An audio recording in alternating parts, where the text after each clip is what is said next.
Welcome. In this video we will cover some additional information that will be useful for when working with Task Controller. First we'll cover how to ensure that Task Controller is turned on in your implement, and we'll do this through the implement control screen, so you'll need to navigate to the VT.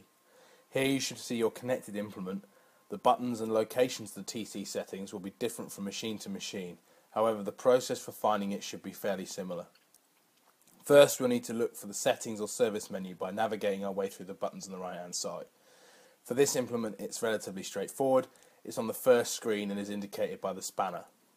Now that we're in the settings menu, we now need to find any settings relating to ISOBUS, so you'll need to cycle through the screen options again on the right hand side. We can see that on the second page there is an icon referring to ISO or ISOBUS settings. Pressing it takes us into the ISOBUS menu. Now we need to look for any references to Task Controller or TC. There are none on this page, but remember there may be an option for us to scroll to a second page. By pressing the button on the right, we can navigate to the second page. On this page we can see a number of tick boxes, including a label for TC at the very top. The box is ticked and this indicates the Task Controller is turned on. It's important to do this with every implement on first use, as Task Controller is quite often turned off from factory. Your implement operator's manual should be able to assist you in finding these settings. Next we will go over the auto resume function. To find this function you'll need to navigate to Toolbox and then to the TC tab. At the top right hand side of this page you should see the auto resume setting. There are two options for this setting, enabled or disabled. Auto resume governs what happens to the task when the display is turned off. If we set it to enabled, the task will automatically resume when the tractor or display is started back up. If we set it to disabled, turning the tractor on will pause the task and you will have to press resume in the TC menu before continuing your job. The decision on what to set it to is up to the operator. Lastly, we will look at how to send tractors forward speed to the implement. Many trailed ISOBUS implements have their own speed sensors, often in the form of a radar. However, many implements, usually hitched implements, such as fertilizer spreaders, require forward speed from an external source. For these we can send forward speed from the tractor. To do this we need to navigate to Toolbox and scroll through the tabs at the bottom of the screen until we find the VT tab.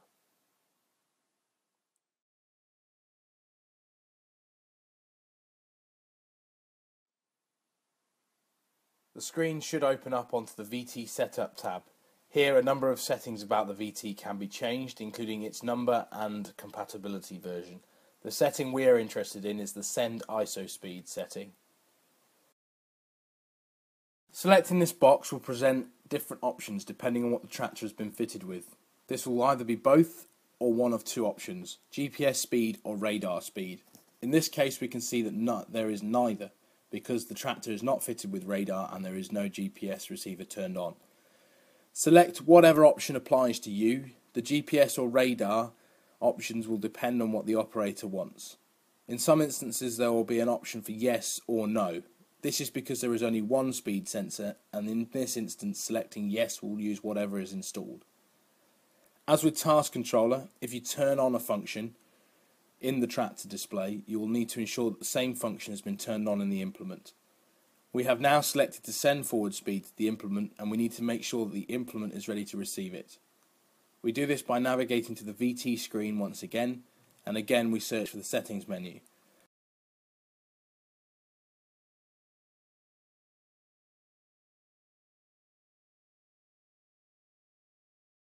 We are now looking for terms or icons relating to forward speed configuration. In this case, one cycle through the pages reveals an icon of a tractor with an arrow pointing forwards. This is the speed source configuration setting.